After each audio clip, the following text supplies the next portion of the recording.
one challenge for designing the residential care facility is that each property, each parcel is different. So in a way, our job is a little bit like a doctor, right? We're giving prescription to patients with different symptoms. So with that experience, we try to always give the best design decision to different property by understanding the needs of not only spaces, but also the operation. Welcome to the RAL Room Assisted Living Podcast with your hosts, Charlie Cameron and Alex Schlow. This is your go-to show for cutting-edge insights from industry leaders in residential assisted living. Whether you're ready to launch your own assisted living business or looking to invest in this fast-growing, high-impact sector, we are here to equip you with the tools, strategies, and confidence you need to succeed. Get ready to ride the silver tsunami and change the future of senior care. Now on to today's show. Welcome back to today's episode of the RAL Room Assisted Living Podcast. I'm your host, Dr. Alex Schlow, and today we are thrilled to have two guests on the podcast. Kaicheng Zhuang and William Du are on the podcast today, and we are so excited to have you here. Do you guys mind giving us a brief introduction to you, where you are right now in your assisted living journey and business, before we jump back in time to how it all started? Great. Thank you, Alex, for the invitation. We have been a big fan of RAL Room, so we're super happy to be here to share about knowledge. So, my name is William Du, and this is my design partner, Kaicheng. We are architecture designers specializing in healthcare and senior living. So, in fact, we just graduated from MIT School of Architecture, and we decided to scale up our design practice. Essentially, we design cozy and efficient care home for operator.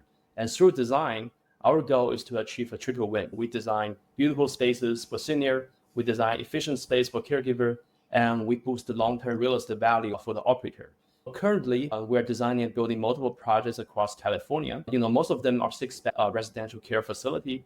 Some are expansion to the original facility, so we make it from 6-bed to 12-bed to boost the profit. And one is a 50-unit assisted living retrofit. And we also actively receive clients nationwide who want to empower their care home with good design. And also, we work with our furniture manufacturer and other supplier to deliver age-friendly product that we can use in the care home design. So what we design is what can we do. In this way, we kind of streamline our design process and reduce the cost for the clients. Definitely. We're also working closely with academia and universities. So over the past 2 years, we've collaborated with MIT Age Lab and the Sensible City Lab. We are also about to publish our thesis on age-ready suburbs. And soon we'll be joining a new research lab focused on longevity design at the University of Michigan. Our goal is to bring the latest research outcome from academia into the actual field and practice, so we can deliver the best design solutions to operators and seniors. That's awesome. Yeah, it's been amazing to see what you guys do. And we were so honored to have you guys come into the RAL Room, into the mastermind, and share a bit about your journey after we connected with Sally Sue. Sally's a good friend of ours, and she's been on the podcast, I think, twice now. We got to bring her back for a third time here soon because she's doing big things in Colorado. And so I'm grateful for that connection there with Sally as well. And I know you guys have worked with her, and her designs have been absolutely incredible. Wanted to make sure that we plugged Sally here as well in this episode. Great, sounds good. Yeah. Awesome. Awesome. Creating this nice community to share this valuable knowledge. Absolutely. Yeah. I mean, there's such a huge need for incredible senior living homes and facilities. And so absolutely, we're so happy to get that knowledge out and to network and connect with people like you guys who are doing big things in the space. So how about we go ahead and skip ahead to your journey? So if you don't mind, just tell us a little bit about your journey into the world of residential assisted living or just assisted living in general. How did you get started? Yeah, great. Personally, we both come from a medical family, and we're both trained as architects. My mom is actually a fertility doctor. I think she's fighting with the global aging alone, right? And this unique background led us to design better spaces for people to heal or age with dignity. Secondly, at MIT, while everyone is talking about AI, we're actually looking at the demographic data, right? And we noticed there's a senior care crisis, and we also found that there's a lack of design, talents, and innovation in the space, especially for smaller long-term care facility. I think this could be our opportunity. So 2 years ago, we reached out to different people in the industry while we were doing some research and design senior living. I think around 1.5 years ago, we got to meet with operator and entrepreneur Sally. She's also the frequent guest in your podcast, as you mentioned. We met her at an event at Harvard Business School while she was also operating 2 care homes. I think at that point, she's already a strong operator, but she wanted our help to design her third care home as she tried to scale up her business. Currently in the B school, she learned that beautiful and thoughtful design could truly set her care home apart in the competitive market, in addition to providing a nice space for senior and caregivers. So we decided to partner to create a third property, which has since become an iconic care home in Sacramento. In this process, we also accumulate a lot of experience in designing a residential care facility or assisted living.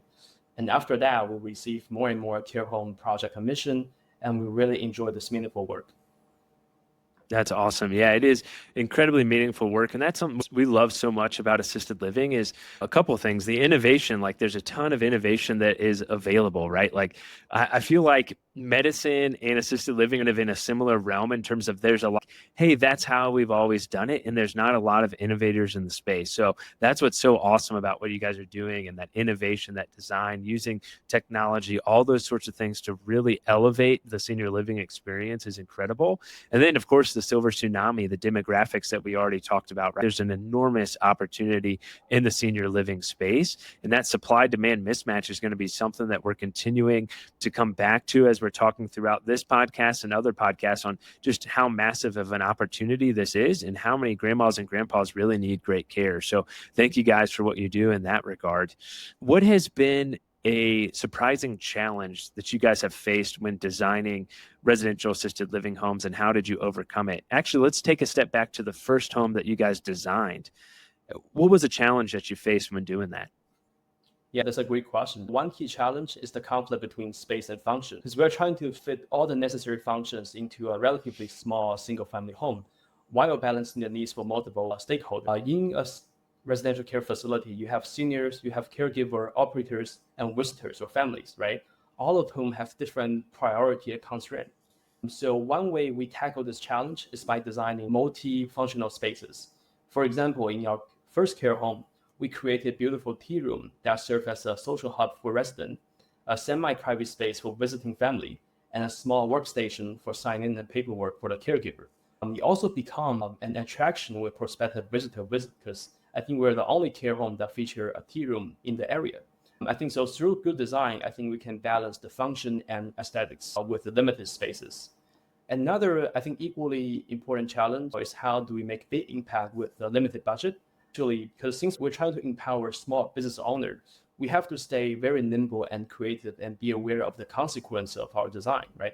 We try to maximize the impact through smart design decision. I think one project, for example, the client wanted to add the costly building expansion for only one extra bedroom, which in California will require a new foundation and structural work. That would be very expensive. Instead, we suggested simply shifting the entrance 8 feet to the left, which allow us to convert the foyer, the entrance, into a new functional bedroom with minimal construction. And the second project, so we really learned a lot from the first project, we then applied the knowledge to the subsequent project. Because I think one challenge for designing the residential care facility is that each property, each parcel is different. So in a way, our job is a little bit like a doctor, right? We're giving prescription to patients with different symptoms.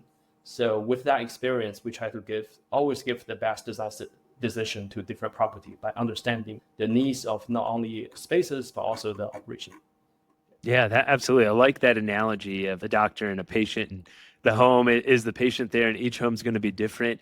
Have there been some other things as you've worked through these projects? Have there been some other things that have come up where you're like, hey, you can really make a big impact with a limited budget if you invest in, say, let's say like some outdoor space or the extra bedroom? Or has there been anything in particular that comes top of mind that you're like, hey, this is definitely something you should consider investing in when you're designing your home?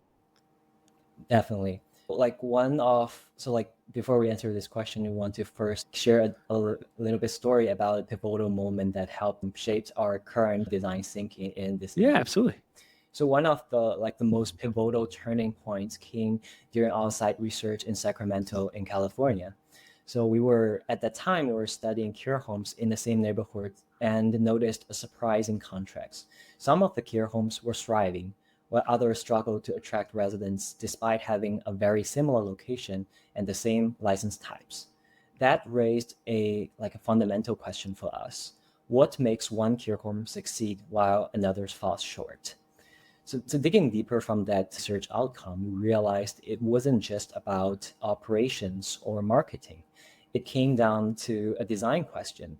whether the space truly supported the everyday lives of seniors and caregivers. Too often, the senior housing design is shaped by an outdated assumption instead of actual lived experience.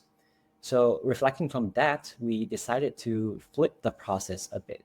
We led a participatory design workshop, which means that we are involving not just architects in this conversation in the design process, but also the actual seniors, our clients, the family members, caregivers, and operators. So we ran visual surveys, interviews, and interactive workshops with these diverse group of stakeholders, asking about everything from daily routines to lighting preference and to a general question like what does the word home means to you? So this process actually gave us an incredible insights. Now it's just like to follow up on questions on do we have a moment of what should we have? Like for example, we learned that many seniors prefer bright minimalist space over the traditional dark wood aesthetics that dominates industry. Sorry to interrupt this episode, but let's be honest. Most real estate investing right now, it's either buy a fourplex or try Airbnb and hope for the best. Yeah, we're not here for that. We're here to show you what we believe is the most overlooked high cash flow real estate strategy in the game right now. You guessed it, residential assisted living. It's literally the one place in real estate where you can net six figures on a single home and feel like a decent human being at the same time. You're helping sweet old ladies eat pancakes and play bingo and live longer through better care. You tell me what's better than that. So we're hosting a free live webinar called How You Can Create Financial Freedom with Residential Assisted Living. No fluff, just value. And it's happening at 8:30 p.m. Eastern Time, 6:30 Mountain Time. No excuses. It's online. Put on sweatpants. We won't judge. We'll break down why residential assisted living is the best opportunity right now, the 5 steps to take down your first home, and how to set up a business that makes a real impact and real money. Spots are limited, so don't be that person who DMs us in 3 months saying, wait, is it too late to start? So hit up theralroom.com/webinar and register now. Be the hero your grandma already thinks that you are. We'll see you there. Pancakes not included. So if you take a look at those kind of large scale institutional senior facilities, they're like built very recently, they tend to use those kind of furniture like a nostalgia and like thinking that the seniors would prefer that, but the survey tells us the other way around. And at the same time, caregivers like reflecting from our research, it asked us for a better circulation and visibility, while families, the seniors' families, wanted flexibility. It means like rooms that could potentially hold personal furniture and meaningful items to help the seniors reminding their family the important moments. These are very important for the seniors' memories. The family's opinions are actually very important when operators are trying to sell and attract more clients, as in many cases, they actually decide for the seniors which care home to stay in.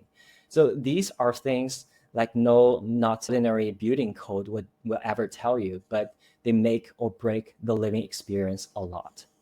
So one key decision that shaped our work was embracing these feedback-driven outcome. We didn't just design for users, we designed with them. And by doing so, we ended up with care homes that not only feels more humane, but also operate more efficiently and attract residents faster. So all of these elements would in the end results in higher financial return to our clients that hire us to do this analysis and design for them. And that approach, grounding design in lived experience, not assumptions, continues to guide our current work today. That is awesome. Yeah, so many key insights in that. And I think something that really sticks out to me is oftentimes we like just assume, hey, we know what the seniors want. Hey, they'd really like this 1970s furniture because that's when they were growing up, or the 60s or 50s or whatever that may be. And your guys' survey shows the opposite of that, right? Hey, they want bright, minimalist spaces. Yeah, it's in general very dangerous to make an assumption that all the seniors are the same group. They used to be like they have a point of in their life where like they are us, like they're young, they are energetic, they have their own preferences. Like it's very dangerous to see all of that gene group in general as with the same preference, I would say. Yeah, absolutely. And I think it's interesting to see, hey, you guys did this survey, you realize this is what seniors are looking for. Let's design this accordingly. And then those homes are what's outperforming the market in the same location, which is huge. And another thing I was thinking about as you mentioned it, as seniors are aging, right, their mobility is worsened, their gait is different, their vision is impaired or are often impacted as they're aging. So those bright spaces are really helpful from that perspective in order for them to see a significant amount of lights, and those sorts of things can be quite beneficial. And so really important to think about like not only the senior as a person, but also the senior as they're aging and the impacts on their health and their mobility and their activities of daily living, and blending that all together, which you guys really do quite well. So thank you for sharing that. Was there anything else when you were doing the survey that you noticed that was surprising that the seniors tended to really want in a home that maybe wasn't what you were anticipating? I will add to that. I think lots of seniors express the desire for different kind of artwork, right? So Okay. in our care home design, we intentionally incorporate artwork from a different area of the world. We enrich that spatial experience and also benefit the cognition of the senior, right? So we have artwork from like Japan, China, Paris, America, right? And through design, blend all the artwork together into one small care home. So I think this is good for seniors' memory, and it also make the space full of life rather than the dark nostalgia look. Yeah. So I think really investing in some small decorations, small artwork can make the space like really stand out. Definitely. Yeah, absolutely. Yeah, and I feel like probably makes it much more unique too. A lot of times we've all stayed at like that Airbnb or that short-term rental that has like the same picture. I feel like everyone has that picture of the bull or the yak. I'm talking about. Everyone has that in all their Airbnbs. And so I feel like same with assisted living, right? You want to stand out, you want to be unique, you want to help attract the seniors, and you want to make it aesthetically really pleasing. So that is awesome. Yeah, Uh, that is also a win-win situation. So, like for these kind of small decoration, small thinking, it wouldn't cost our clients a lot of extra money.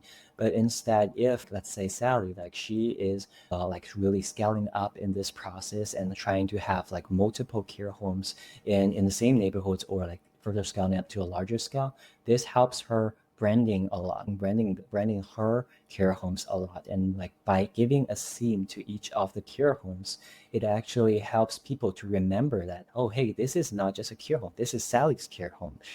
This is something that like can spread out, can like really attract people by like very small amount of additional investment on this.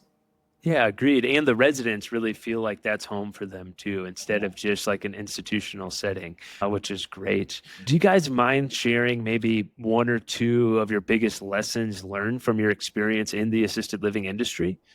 Sure. One of the major lessons we've learned is that compliance alone does not create a successful care home. It means that just meeting the building code isn't enough. If the space isn't intuitive, calming, and adaptable, it won't meet the emotional and functional needs of seniors or the operational needs of caregivers. Reflecting from our past project, we saw how small design changes like widening hallways, create semi-private community spaces, or even just adjusting the lighting had an outsized impact on how residents felt and how stuff moved through the space. So these elements would not always show up in code requirements, because coding is just like a piece of paper and you were just like having the checks, but they are actually making the difference between a space that works and space that thrives. So aside from that, another big lesson we've learned so far is that design isn't just about how a building looks. It's about how care actually happens day to day. We started thinking less about just rooms and walls and more about how people move, interact, and work in the space. A hallway, for example, isn't just a way to get from one room to another. It's where like the caregivers move quickly between residents to get help for them, where equipments might be also stored, or even where small moments of connection happen, instantaneous conversations happening over there. So every design tries to affect how smoothly care can be delivered. When we focus on how the space supports daily routines, we make things easier for the staff and more comfortable for the residents. And that's what really turns a house into a great care home. That is great. Yeah, I love that. That is a bunch of great nuggets right there. And really, it all comes back to the home, right? And how you can make that be a place that feels like home for the seniors, that's optimized, that's efficient for the caregivers. It's just going to be a win-win for everybody that's involved. Absolutely. And that's, of course, going to help my design, is going to help avoid those unnecessary renovations. It's going to improve long-term profitability. There's just a lot of awesome things that come from that. I love that. Thanks for sharing that. Have you noticed any mistake, or maybe what is the biggest mistake that you see new residential assisted living operators make, and how could they avoid that? Yeah. So one of the biggest mistake we've seen is like bringing in the designer too late in the process. A lot of the operators approach for the acquisition like they are buying a regular house, which they focusing on price, size, and appearance, and potential growth of value. But like turning it into assisted living requires a completely different lens. Not completely different, but like you definitely have to add additional criteria into this filtering process. So not every house, even if it's like a great deal on paper on Zillow, is a good fit for conversion. So without early stage planning, they often overlook like critical factors like layout inefficiencies, zoning constraints, which can be very difficult to handle after you purchase a property, and costly code compliance upgrades. Reflecting from this mistake, I would say our advice is to involve a designer as early in the stage as possible, ideally even before purchasing the property. A quick population study, preliminary floor plan, and feasibility check can reveal a property's true potential, as a cure home can help estimate how much the remodel would cost. We've seen cases where operators purchase a home only to find out later that the hallway is too narrow, all the bathrooms are impossible to make ADA compliance without major reconstruction.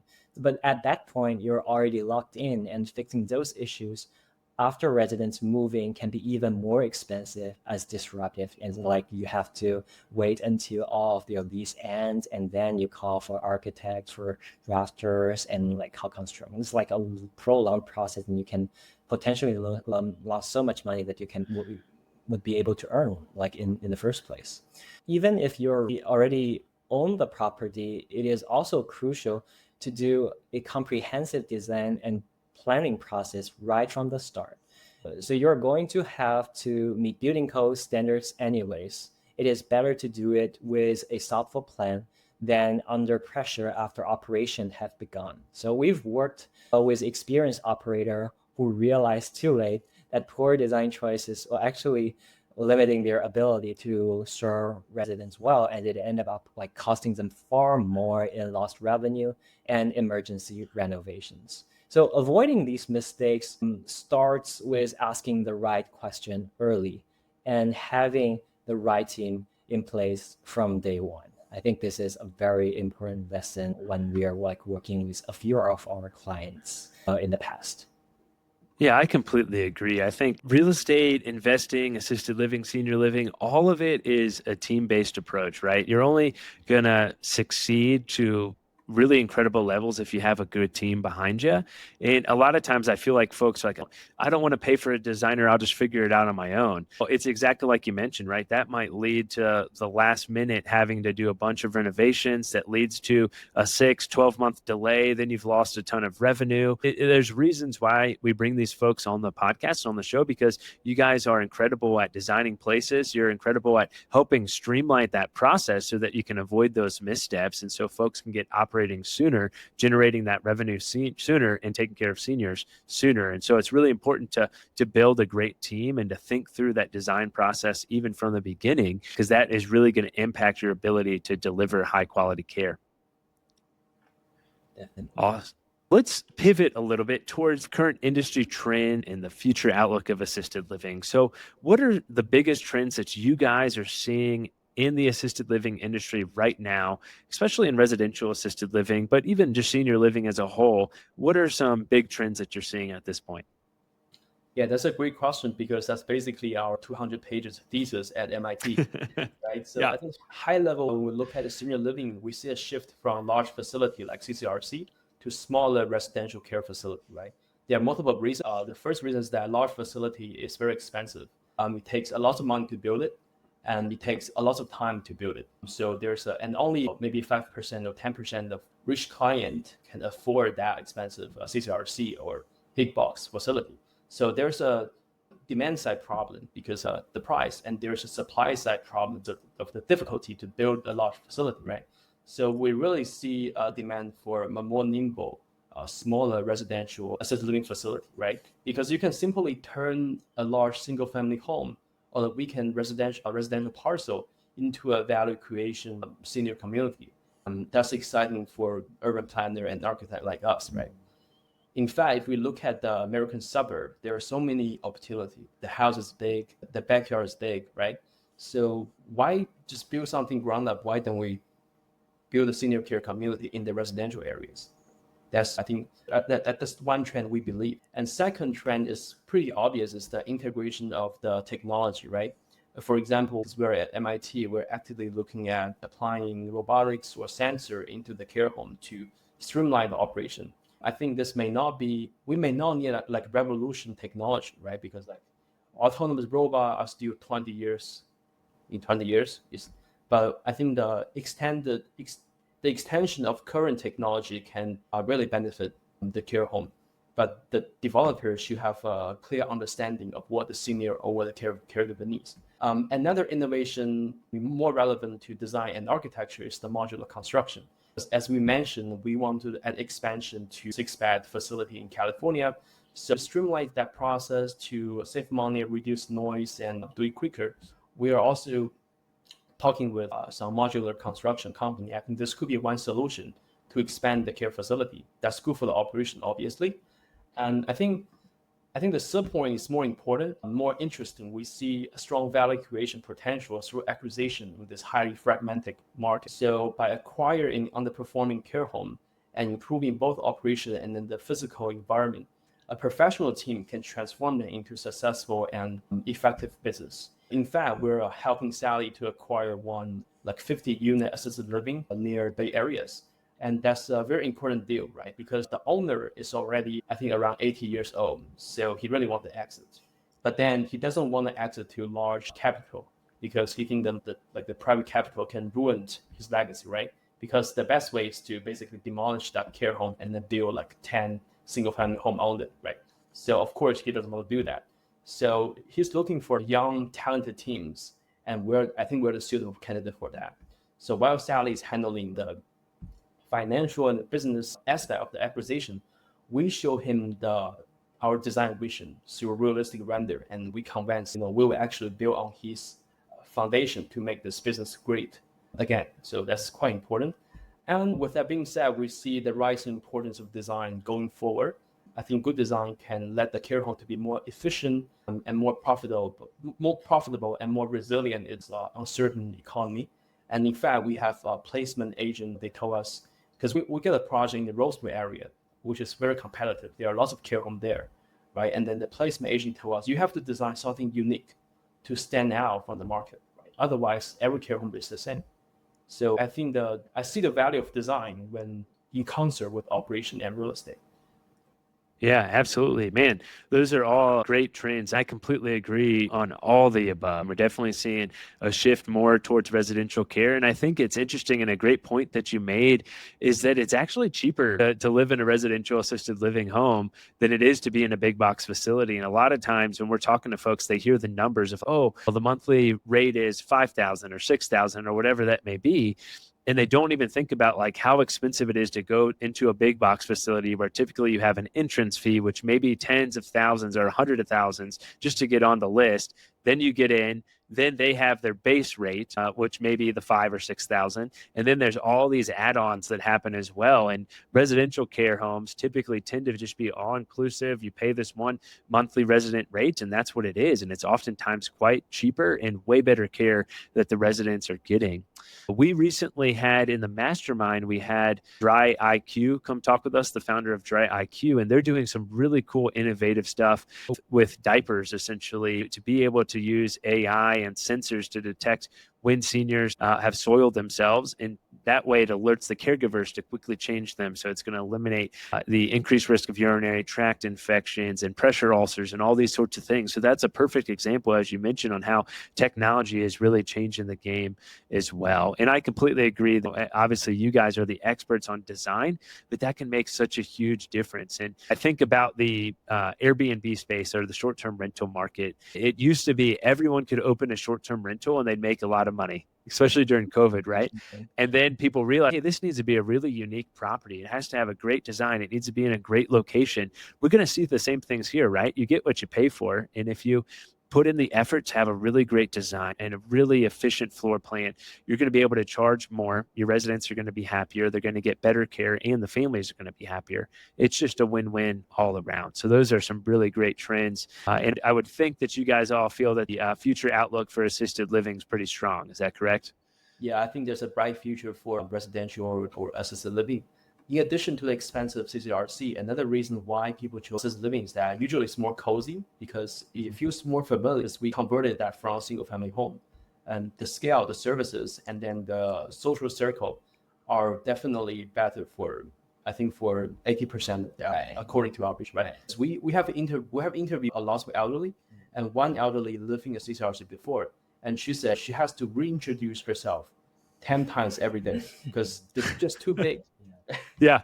Yeah. It's It makes not sense. only about like the scale of it, like how many people are there. It's also like we have also visited a lot of these kind of medium scale, large scale CCRC and also institution like assisted living. So like we can see these long corridor with a hotel, and we understand this is for efficiency for the operator, for the caregivers to deliver. But when you see each of the doors with exact same look, we always make an analogy about the movie Shining. Like it is not really Yeah. ideal for like seniors, especially some of the seniors have like memory Right. problems like this. Even like I was walking through that alley, like that corridor, I was like getting confused. Wait, would I pass my home already? This is like definitely exacerbating the recognition, their brain. And so I think this residential care facility, the scale of it, the unique scale, the home cozy environment really helps the seniors to have a feeling like they were still staying. They're like staying in this neighborhood. They are like rooted into the community. They're already being here like for a long time of their lives. This is what we really call age in place, not just like an abstract thing like, oh, he's still in this state, like he's aging in place. No, it's like they are aging in their own neighborhood. They're aging in the environment they've been getting used to already. Yeah, absolutely. I completely agree. It is the way that senior care should be, and it should be in the neighborhood. It should be in the community. And seniors are living longer in the residential care environment. So it is just a win-win all around. Well, with the silver tsunami upon us, with the huge supply demand mismatch that we're seeing, how do you guys see the industry or the model evolving and growing over the next 5 to 10 years? Yeah, that's a great question. So I think you're right. We're entering the longevity economy, right? We will see economic activity in different areas driven more and more by the elderly, right? Sectors like healthcare, consumer, real estate, transportation need to reinvent themselves to accommodate the needs for elderly. And definitely we will see more innovation based on the understanding of real needs of elderly rather than the speculation. This is a huge ecosystem and we're a tiny part of it. We do design and real estate to help the operator and the senior. That's quite important and meaningful for us. And with that being said, we see more and more interdisciplinary collaboration in the silver tsunami or longevity economy. For example, the success of the care home with Sally is that we really combine different disciplines together. We're architecture designer, but we also have an urban planning background. And Sally is a business operator and people with accounting background. And then we also talk to people in technology. We have Stanford researchers come to our care home to do some survey and answer questions. So I think the key is the interdisciplinary collaboration in this ecosystem. Obviously, we see the demand for more high quality and affordable long-term care facility in Sacramento alone. According to our thesis, we see the needs for additional 10,000 to 7,000 residential care homes by 2030. And that's a huge demand. And the reason we're working in this industry is to provide solution, scale up this business, how to build it faster and with higher quality. And finally, with the demand for more innovative and creative housing model. For example, we're looking at like a mobile home park, potential of turning mobile home parks into a very vibrant senior care community, generating value in a vacant or underutilized property.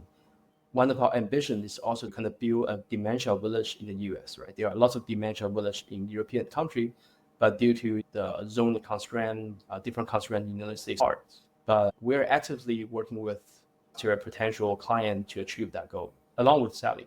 So going forward, we'll do more and more fun project that help senior caregiver, everyone.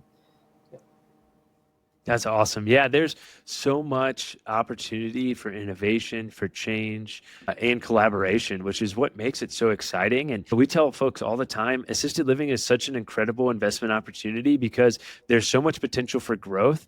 There's a huge amount of purpose in the fulfillment side of things, which you don't get in any other asset class, right? Like you have the opportunity to really change the lives of grandmas and grandpas at the end of life or in their later years. And it's just super exciting. I know Charlie, Luke, and myself, we're really excited about the next 5, 10, 20, 30 years for this reason. And we're really excited to see how things change and innovate over time. And we're excited that people like you guys are at the forefront of that. Let's go ahead and wrap things up. So for anyone who's listening, who's on the fence about getting involved in residential assisted living, what would you say to them in regards to that? Or another question we could ask is, before we go, what's something that you're working on right now that you're passionate about? First of all, to answer the first question, very welcome to the industry. This is like a market that really needs all kinds of talents, and you are entering the market not only for your own profit, for your own capital gain, but also to help dealing with this population shift that is happening everywhere in the US. But one thing to remind that this is something you have to treat them with like 100% of efforts. It's not like a real estate investment. Hey, it's like buy this, it will grow because it's like a RC, like it's residential care facility. It doesn't work like that. You need to like listen to the podcast, get through all the process, like different stories from different operators, understanding the operational value, the design value inside it. We really see a huge difference, as we said in the beginning. There's like 2 care homes that is like right across the street, but one is like thriving, one is dying. So it's something that you need to, of course, put passion and efforts into. And to answer your second question, right now we are currently working on 5 residential care home projects across the country, and plus 1 larger institutional facility that William just mentioned. What really exciting is that more and more clients are coming to us because they've seen how our past designs help boost profitability. We also want to thank Sally for really like telling everyone that like to advertise the success of the project. They're often way like this profitability. It's often way beyond the cost of bringing a proper designer instead of like just hiring someone to do permit drawing and meet the bare minimum of the code requirement. So this is something like what make us proud, but what make us really proud though is that we are not just simply raising costs for the residents to increase the profit. We are making the spaces work better, helping the staff move more efficiently, reducing training time, and making everyone easier to use and manage. So at the end of the day, we care about making care homes that are not just more livable, but more sustainable for people who run them. That is awesome. Yeah, that is a great answer. And it's awesome to hear you guys are working on 5 projects all across the U.S. You guys do great work. And I hope we get you some more work from folks listening to this podcast, because you guys are an awesome team. If folks want to reach out to you, they want to learn more, they want to figure out how they can work with you guys, how could they do that? You can simply email us. Our email is mdu0607@mit.edu. You also feel free to reach out us through phone, send us a message, give us a call. So like our phone number is 347-544-0466. Very happy. Awesome. That's awesome. Your phone might get blown up now with a bunch of messages and calls, but I hope that's the case because that means folks are building more and more awesome home and or renovating them. So really excited for the work that you guys are doing. Thank you so much, Kaicheng and William, for joining us today, for sharing your insights. It's really been a pleasure learning from your experience. Thank you for taking the time for the podcast tonight. Thank you so much, Alex, for having us. Awesome. Keep doing great work. Take care. You too. Thank you. Take care. See you soon.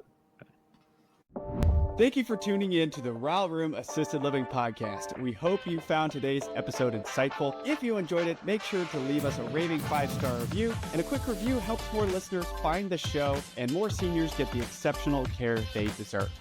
And don't forget to subscribe so you never miss an episode. And just so you know, we have prepared some free resources for you to help you succeed in residential assisted living in addition to this podcast. Head over to theralroom.com, that is the RAL Room.com, to download our free 10-step guide to launch your first or next residential assisted living home, or our 10 reasons to passively invest in residential assisted living ebooks.